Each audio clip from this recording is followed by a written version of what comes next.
Very often I receive calls or emails and people are asking me for an advice how to improve the sales letter, how to improve the copy in emails.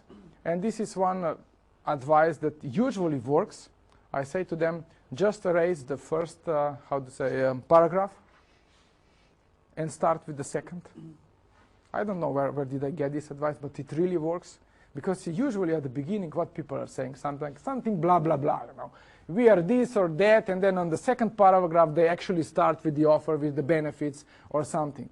And try to look at your copy, or copy on your own web page.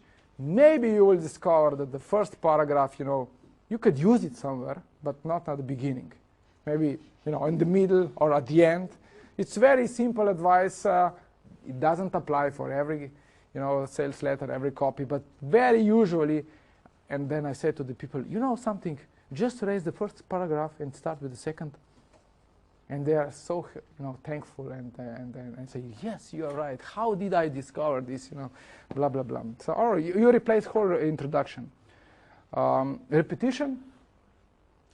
One of the, it's very easy to repeat advertising on radio, television, magazines, but it's quite difficult to repeat the same message if you are sending it by email or classical mail.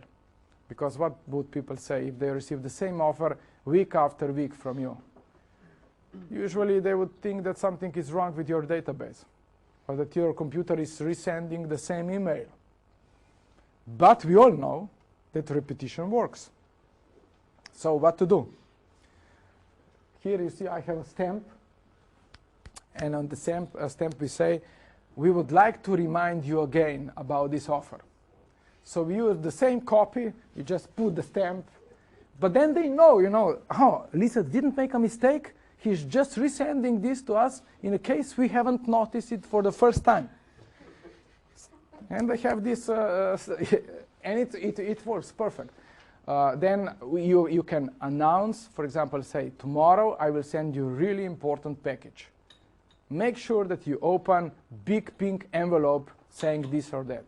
And then after we send this pink envelope, we also send additional letter saying, we hope you received the pink envelope. You know, what do they say about the offer that's inside?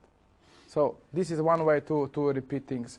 Or you use the same letter with different picture or different headline. People actually don't realize that you are sending the same thing if you just change the headline or the picture. But of course, eliminate from the database people who already said yes. No, I mean, it's obvious, but sometimes even I make this mistake, you know, because we are too lazy or we forget, and then we just resend the same thing also to the people who already said yes. This is quite a big mistake. Who can you learn a lot about repetition or consistency? I mean, this could be a homework for you all. Try not to pay, let's say, 3 or 4 different bills. And yes, and watch how they are trying to get the money from you. You know, try not to pay the electricity bill, or forget to pay the leasing on your car, and something like this, or forget to pay Drayton, for example. Because we have one guy from Slovenia, he was here in this event last year. He still hasn't paid, correct?